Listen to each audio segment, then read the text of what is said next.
Claire Arnal, bonjour. Vous êtes chargée de mission séisme à la DREAL. Est-ce que vous pouvez nous expliquer en quelques mots en quoi consiste votre travail? Mon travail il consiste essentiellement à porter dans la région Provence-Alpes-Côte d'Azur la politique de l'État en matière de prise en compte du risque sismique. Et comme on est dans une zone qui n'a pas une sismicité très forte par rapport à des pays comme la Grèce, la Turquie, l'Italie, ça consiste beaucoup à mettre en réseau les différents acteurs qui travaillent dans ces domaines-là.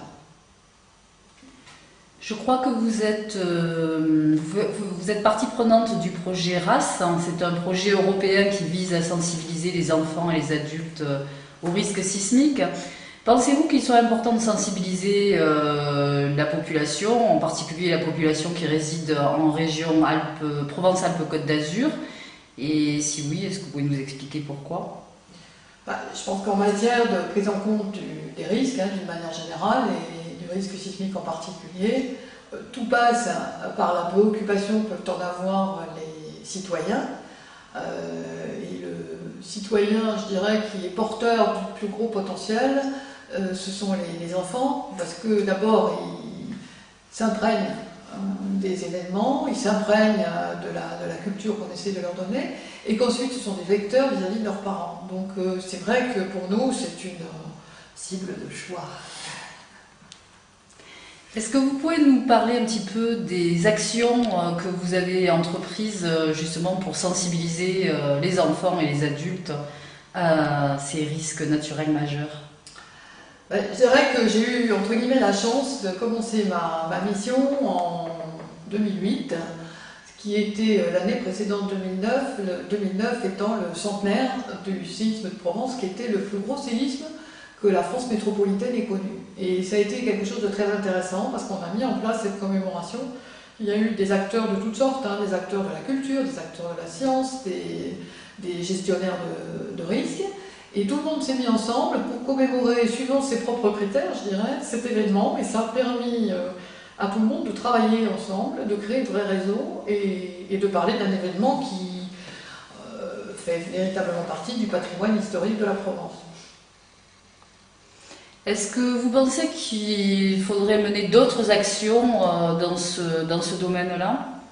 Alors, les actions qu'on a menées étaient très commémoratives, donc autour d'une date donnée, puis il y a eu des actions beaucoup plus du type muséographie, du type matériel pédagogique, et ça, je dirais, ces actions menées en 2009 perdurent sur d'autres territoires que celui qui avait été affecté par le séisme. Et d'ailleurs, nous allons bientôt travailler ensemble pour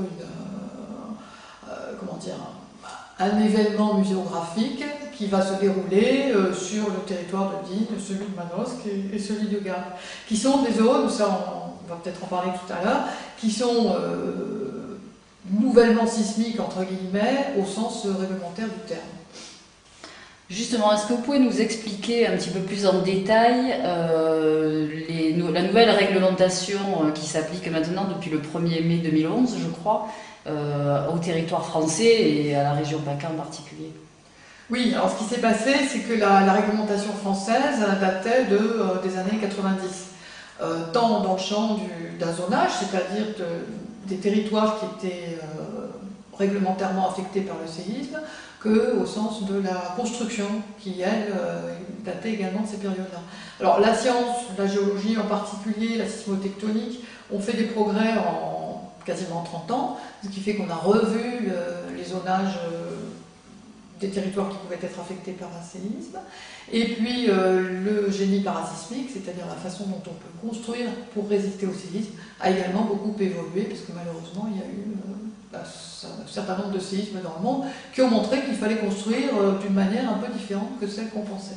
Donc on a tout mis à jour, c'est l'État, et puis en concertation avec les professionnels, et il est sorti effectivement un nouveau règlement qui est applicable depuis mai 2011.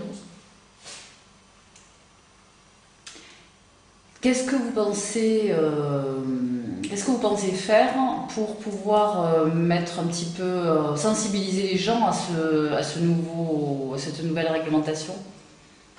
C'est pas facile justement, donc c'est pour ça que de passer par des actions comme celles que nous allons mener, c'est-à-dire des expositions, dans lesquels on va faire 3 choses. La première, c'est d'expliquer ce que c'est que l'événement sismique, pourquoi il y en a.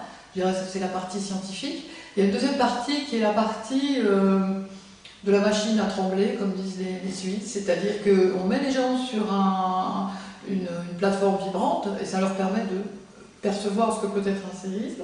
Et puis il y a une troisième partie qui est nouvelle, qui est de montrer aux gens comment on construit parasismique, puisque finalement le seul moyen pour se prémunir d'un séisme, c'est de construire parasismique. Et d'essayer de montrer aux citoyens ce que c'est qu'un chaînage, ce que c'est que de bien accrocher des aciers les uns aux autres, ça nous paraît important. Donc en fait, on va s'adresser aux écoles, hein, enfin aux collèges et aux lycées, et puis aux citoyens, pour essayer de leur expliquer comment ça marche. Est-ce que vous pouvez nous dire si ce nouveau zonage va changer quelque chose dans la vie quotidienne des Français et en particulier des habitants de la région Provence-Alpes-Côte d'Azur? Alors, ça dépend des habitants, c'est-à-dire ça dépend des zones. Le précédent zonage distinguait des zones qui étaient très sismiques, qu'on appelait de catégorie 2, et qui étaient en particulier en termes provençaux, tout le département des Alpes-Maritimes et la zone d'Aix-en-Provence.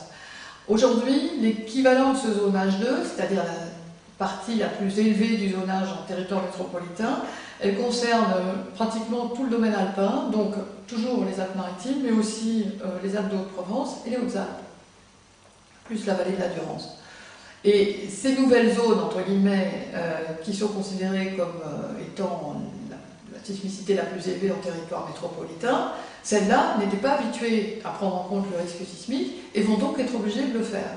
Alors, ce n'est pas un risque sismique qui est plus élevé que ce qui était avant, mais de par le zonage, il apparaît comme à prendre en considération.